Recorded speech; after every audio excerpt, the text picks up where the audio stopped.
Så, bang, 18 år. Så er der ikke nogen børn i huset længere. Hvad vil du studere? Jeg vil ikke studere, jeg vil heller ikke være student. Så hvad er det for en grille? Og så er jeg træt af at blive hånet over i skolen. Hvad snakker du om? Alle ved, du arbejder med tyskerne. Jeg har en opgave til jer, som jeg ikke er helt sikker på, du vil synes om. Men du er bare den bedste egnede. Men du må se at komme videre i dit liv. Alle mine veninder har vendt mig ryggen. Jeg kan ikke gå uden for en dør, uden at der er nogen, der råber tysk og tøs efter mig. Vi behøver jo ikke leve under så store forhold, Karl. Jeg havde håbet, at du ville støtte mig i det her.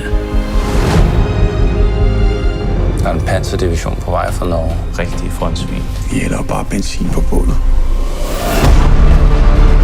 Er planen klar? Ja, hvornår kommer Petersen? I aften er det mig, der er Petersen.